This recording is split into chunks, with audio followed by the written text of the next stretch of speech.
Mark Norbom, the Chief Executive Officer and Chairman of GE, was among the delegates attending a high-level mission to China from the United States. And he joins us right now. Thanks indeed for sparing the time. What is your agenda in going along with this trip? How important is it, actually, where it comes to opening up the market for clean energy? GE has quite a bit of activity in the energy field in China already today.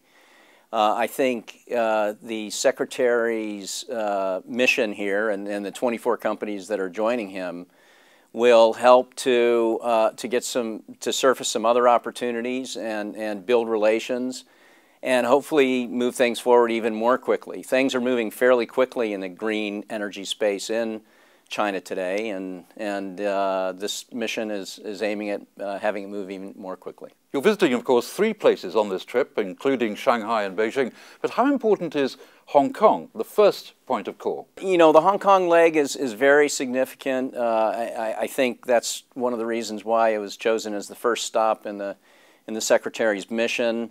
Hong Kong, for much of its history, has been looked at as a front door to China's business, and so I think it does represent, in many ways, a good avenue for multinational companies to enter the market, and I think for a long time it will continue to fulfill that purpose. I think it is sort of a front door. Skeptics might say that Chinese companies would want the technology that American companies can provide, but not necessarily the competition.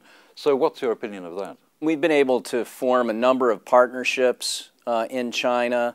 I think China's most interested in developing the technology that it needs to take on clean energy, take on actually the whole energy capacity issues that they need to develop over time.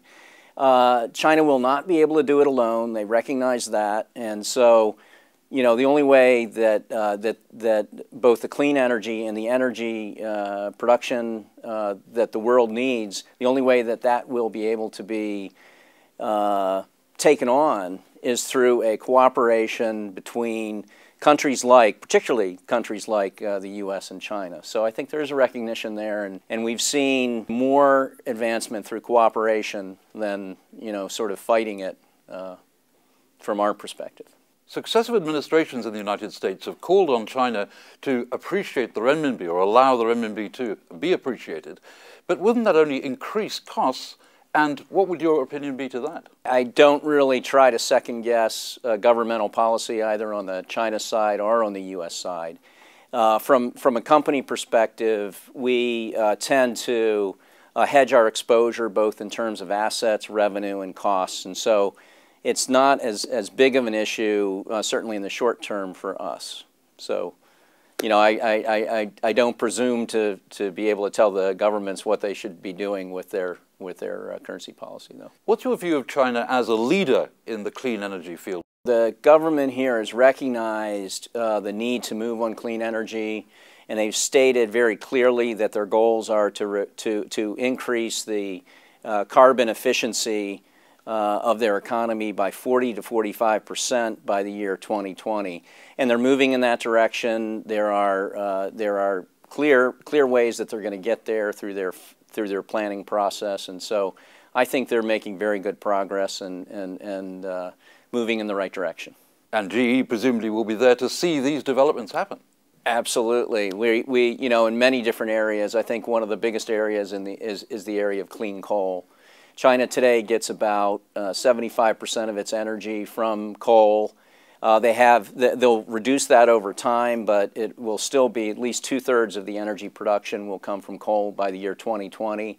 And so some answers for clean coal have to come out. GE, we have some very good technologies, and we're working on more research and development, some of that with Chinese partners.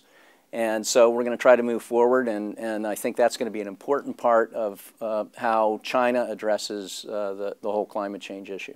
So how important would Hong Kong be in developing these clean energies and in being in a position to see these energies developing in China? In Hong Kong has been open to cooperation with multinational companies, perhaps for a longer time, has a longer history than perhaps mainland China. And so I think Hong Kong can, again, be a good facilitator, certainly in terms of, financial structures, legal structures, in order to get into the mainland market. So I think, partnerships and working with folks here in Hong Kong will be very helpful.